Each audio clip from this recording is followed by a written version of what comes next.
অন্নপূর্ণা যোজনার 17 লক্ষ আবেদন বাতিল। কেন নাম বাদ পড়ল? ফের ফর্ম ফিল আপ নিয়ে বড় ঘোষণা। বিস্তারিত থাকছে এই প্রতিবেদনে। বন্ধুরা, চ্যানেলে নতুন হলে চ্যানেলটি সাবস্ক্রাইব করে রাখতে পারেন ও ভিডিওটি শেয়ার করতে পারেন। আগেই ঘোষণা হয়েছিল, সেই অনুযায়ী সোমবার থেকে অন্নপূর্ণা যোজনার তৃতীয় কিস্তি পাঠাতে শুরু করেছে রাজ্য সরকার।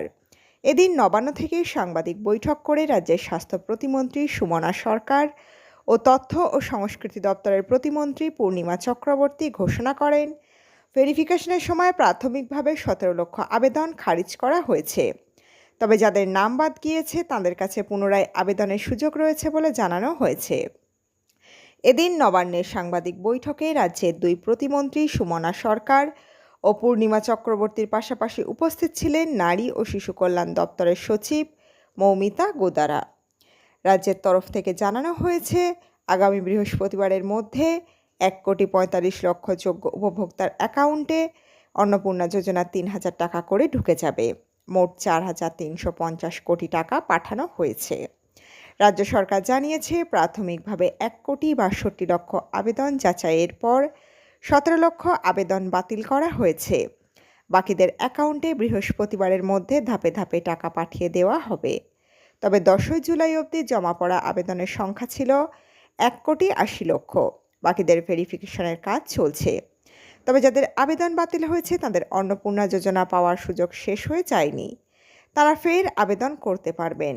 রাজ্যের মন্ত্রী জানান, নির্দিষ্ট পোর্টালে গিয়ে পুনরায় অনলাইনে আবেদন করা যাবে।